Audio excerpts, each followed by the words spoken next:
Hello students, आपका एक बार फिर से स्वागत है आपके अपने यूट्यूब चैनल लहरे सर ऑनलाइन क्लासेस में। क्लास 4 सब्जेक्ट पर्यावरण अध्याय 22 आवाज़। तो आज हम आवाज़ के बारे में पढ़ेंगे। हम रोज़ाना तरह तरह की आवाज़ें सुनते हैं, पर उनमें से कई पर हमारा ध्यान ही नहीं जाता। चलो देखने की कोशिश करते हैं कितनी आवाज़ें एक साथ हमारे कान में जाती है। तरह तरह की आवाज़ें। कुछ समय के लिए कोई भी आवाज़ मत करो, बिल्कुल चुप रहो। कौन कौन सी आवाज़ें सुनाई दी, यहाँ पर आपको सबके नाम लिखने हैं। इन आवाज़ों के अलावा घर पर या बाहर तुम्हें कौन कौन सी आवाज़ें सुनाई देती हैं, उसको भी यहाँ पर लिखना है। किसकी आवाज़? अब अगर एक ताली बजे तो कैसी आवाज़ आती है, लिखना है। एक चम्मच फर्श पर गिरे तो उसकी आवाज़ कैसी आती है, आप एक बार ताली मार करके देख सकते हैं, उसको यहाँ पर लिखेंगे। फिर एक चम्मच को फर्श पर गिराइए, फिर उस जैसा आवाज़ आएगा उसको यहाँ पर लिख लेंगे। ठीक है, चलिए पेज पलटते हैं। ताली की आवाज़ और कप प्लेट की आवाज़ अलग अलग होती है। आप उस आवाज़ को जिसे समझते हैं अपनी भाषा में लिख सकते हैं। नीचे एक तालिका बनी है, तालिका के अनुसार इन आवाज़ों को बोलने और लिखने की कोशिश करो। थाली के ज़मीन पर गिरने की आवाज़ यहाँ पर लिखना है जैसे आप सुनेंगे। कौवे की आवाज़ काँव काँव लिख सकते हैं। कुत्ते की आवाज़ कुत्ते की आवाज़ भाव भाव लिख सकते हैं। मुर्गे की आवाज़ कुकड़ू कू लिख सकते हैं। स्कूटी की घंटी की आवाज़ ट्रिन ट्रिन या टिटिट, आप जैसा भी लिखना चाहें लिख सकते हैं। दरवाजे के खोलने पर लिख सकते हैं जैसा आप लिखना चाहें। गाय के बोलने के बाद अम्मा स्टॉप का जो आवाज़ निकालता है उसको लिख सकते हैं। ठीक है, क्या तुम सभी आवाज़ों को लिख पाए? तो इसमें से गाय की आवाज़, दरवाजे खोलने की आवाज़ और थाली के गिरने की आवाज़, इसको लिखने में थोड़ी सी परेशानी होती है, तो यहाँ पर उसका नाम लिख देना इन तीनों का। ठीक है, हर आवाज़ अनोखी, जो आवाज़ होती है वह अनोखी प्रकार की होती है। रात के अंधेरे में तुम मच्छर का पता कैसे लगा लेते हो? वह आवाज़ करता रहता है, भिन भिन भिन भिन कान में आकर के, है ना, तो मच्छर की आवाज़ से उसका पता लगा लेते हैं। तुम अपने दोस्तों की आवाज़ में भी फ़र्क कर पाते हो। आप अपने दोस्तों को नहीं सुनेंगे, देख नहीं रहेंगे, लेकिन उसकी आवाज़ को सुनेंगे तो आप पता लगा लेते हैं कि वो कौन आपको बुला रहा है। किसी भीड़ में तुम्हारा जिगरी दोस्त आवाज़ लगाए तो तुम तुरंत उसकी आवाज़ को पहचान लेते हो। अपने किसी दोस्त की आंख पर रुमाल से पट्टी बांध दो और बारी बारी से दोस्तों से कहो कि वे उसका नाम पुकारें। क्या वह आवाज़ के आधार पर अपने दोस्तों को पहचान पाया तो वह सबका नाम पहचान करके बोल देगा, है नहीं? चलिए पेज पलट लेते हैं। अब अगले पेज पर देखते हैं। चीज एक आवाज़ अलग अलग। तुमने बरसात में पानी की बूंदों की आवाज़ सुनी होगी। जब पानी की बूंदें टीन की चद्दरों पर गिरती है तो उसकी आवाज़ अलग सुनाई देती है। बूंदें जब ज़मीन पर गिरती है तो आवाज़ें अलग होती है। यह तो तुम समझ ही गए होगे कि हर चीज़ की आवाज़ अलग अलग होती है और एक ही चीज़ अलग अलग चीज़ों से टकराने पर अलग अलग आवाज़ करती है। अब एक छोटा पत्थर लो, उसे नीचे दी गई चीज़ों पर गिराओ, सुनो की आवाज़ कैसे आती है। अब एक छोटा पत्थर को किस किस में गिराना है? पत्थर को पत्थर पे गिराएंगे तो कैसा आवाज़ आएगा। अब पत्थर को मेज पर गिराएंगे, फिर पानी में गिराएंगे और फिर थाली में गिराएंगे, सब में आवाज़ अलग अलग आएगी। अलग अलग चीज़ों पर पत्थर गिराने पर आवाज़ में क्या फ़र्क होता है, यहाँ पर लिख लेंगे। ठीक है, तो अलग अलग चीज़ों में गिराने पर आवाज़ें बदल जाती है। ज़रा सोचो, चलिए सोचते हैं। किसी दिन तुम सुबह उठो और सारी आवाज़ें गायब हो जाए तो आपको कैसा लगेगा? यदि सारी आवाज़ें गायब हो जाएं तो तुम्हें क्या क्या दिक्कतें आएंगी? सुन नहीं पाएंगे, कोई पुकारेगा तो आवाज़ सुनना ही नहीं देगा, टीवी नहीं चलेगा तो सुनाई नहीं देगा। ठीक है, आवाज़ के गायब होने पर किन किन कामों में आपको परेशानी होगा? टीवी देखने में परेशानी हो जाएगा, आवाज़ नहीं रहेगा तो। दोस्त के साथ खेलने में भी आप आवाज़ बगैर आवाज़ के कैसे खेलेंगे? माँ से आप मिठाई कैसे मांगेंगे, आवाज़ नहीं रहेगा तो? और किसी को बुलाएंगे तो आवाज़ ही नहीं रहेगा तो कैसे बुलाएंगे उसको? बड़ा समस्या है ना। चलिए पेज पलट लेते हैं। अगले पेज में देखते हैं। लिखो तो जाने। कई आवाज़ को तुम अलग अलग नामों से पुकारते हो, जैसे कि कुत्ते की आवाज़ भाव भाव, बिल्ली की आवाज़ म्याऊं म्याऊं। ऐसे और भी उदाहरण ढूंढो और आपको यहाँ पर लिख लेना है, जैसे कि मुर्गी की आवाज़ और जो भी आपको कौवे की आवाज़ है ना, वो ये सब लिख सकते हैं। तुम अपने दोस्तों के साथ चर्चा करो। अब आपको चर्चा भी करनी है। क्या चर्चा करनी है? आवाज़ों की नकल करके उन्हें लिखना है। घड़ी की आवाज़ कैसी करती है? टिक टिक, तो उसको लिखना है। बादल का गरजना, फिर फ़ोन की आवाज़, मुर्गे की आवाज़, बकरी की आवाज़ और शेर की दहाड़ने की आवाज़। तो आपको इन सब का आवाज़ निकालना है आपको। उसके बाद उस आवाज़ को लिखना भी है। ठीक है, तो ये काम आप करेंगे। चलिए, शेर ने की गुटरू गूं। चलिए, शेर ने क्या किया? गुटरू गूं किया है।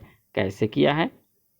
गागरी एक बार चिड़िया घर घूमने गई। कौन गई? गागरी।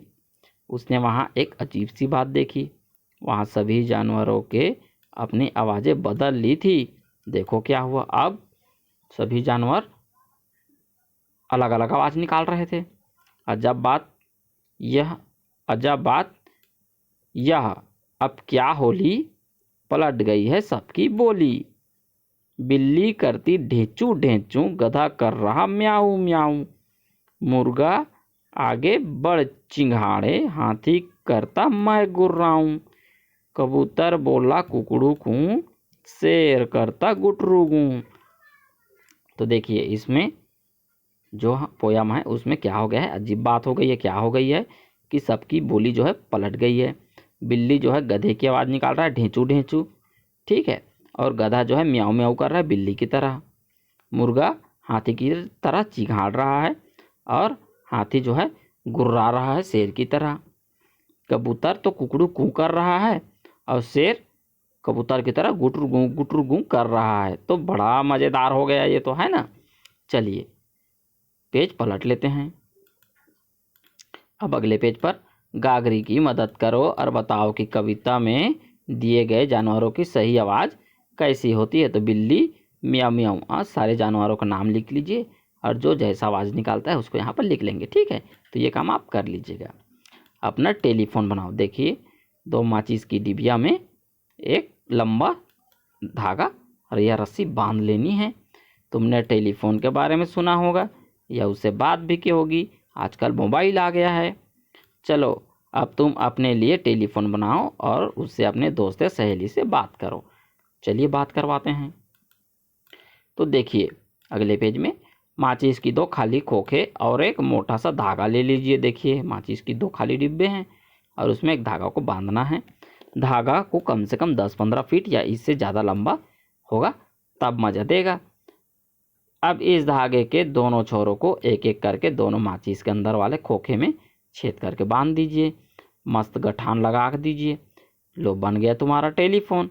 अब अपने दोस्त से कहो कि वह धागे से बंधे माचिस के एक खोखे को दूर जाकर कान में लगा ले। तुम दूसरे खोखे को मुंह में लगाकर कुछ बोलो। हाँ, इस बात का ध्यान रखना कि इस दौरान धागा जो है तन तन होना चाहिए, तना हुआ होना चाहिए। आप बारी बारी से सुनो। तुम आपस में बात भी कर सकते हो।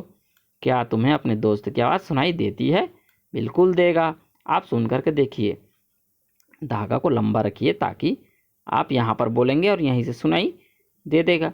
तो आपको इस माचिस के डिब्बी में सुनना है। ठीक है, चलिए, ये वर्क आप कर लेंगे, आपको मज़ा आएगा। हमने क्या सीखा? अब हमने क्या सीख लिया है? तुम कितने प्रकार की आवाज़ें निकाल सकते हो? तो आप गिन लीजिए आप कौन कौन सा आवाज़ निकाल सकते हैं और यहाँ पर लिख लेंगे। ऐसे 2 जानवरों के नाम बताओ जो दहाड़ते हैं। तो एक तो शेर हो गया, और कौन दहाड़ता है उसको भी यहाँ पर लिख लेंगे। ठीक है, बाघ भी लिख सकते हैं, है ना। चलिए, लिखित विभिन्न प्रकार की आवाज़ें करने वाले 5 वाद्य यंत्रों के नाम लिखो। तो जैसे कि तबला, हारमोनिया, है ना, खिंजनी है हमारे पास, फिर गिटार है और ढोलक भी लिख सकते हैं। ठीक है, मधुर आवाज़ बोलने वाले 2 जंतुओं के नाम। एक तो कोयल, ठीक है, और एक कबूतर भी मधुर आवाज़ निकालती है। मोर भी मधुर आवाज़ वो भी निकालती है। ठीक है, तो आप लिख सकते हैं इसको। चलिए, पेज पलट लेते हैं।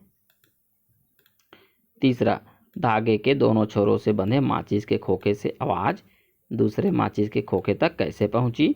तो उसमें जो धागा होता है, जो तना होता है, उसमें कंपन के द्वारा फैलती है। एक जगह से दूसरी जगह तक आवाज़ पहुंचाने कि और कौन कौन से साधन हैं, तो हमारे पास आजकल मोबाइल है ना, उससे दूर तक आवाज़ पहुंच जाती है। फिर लाउड स्पीकर है, उससे भी चोंगा से आवाज़ दूर तक जाती है।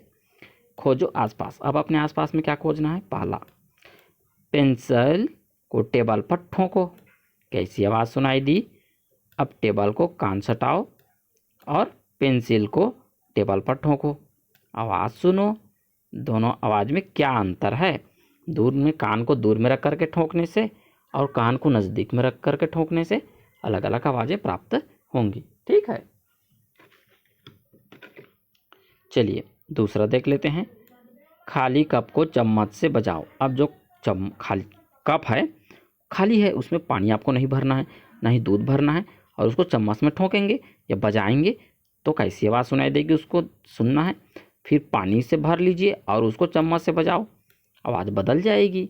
दोनों आवाज़ में क्या अंतर है आपको लिखना है। ठीक है, किसी एक वाद्य यंत्र का चित्र बनाओ, उसमें रंग भरो। तो आप इसमें तबला या हारमोनिया का चित्र बना सकते हैं। ठीक है, और उसमें रंग भी भर सकते हैं। तो इसी के साथ हमारा यह पाठ समाप्त होता है। वीडियो पसंद आए तो लाइक करें, कमेंट करें, दोस्तों के साथ शेयर कीजिए, चैनल को सब्सक्राइब करें। अभ्यास करते रहिए। Okay students, bye.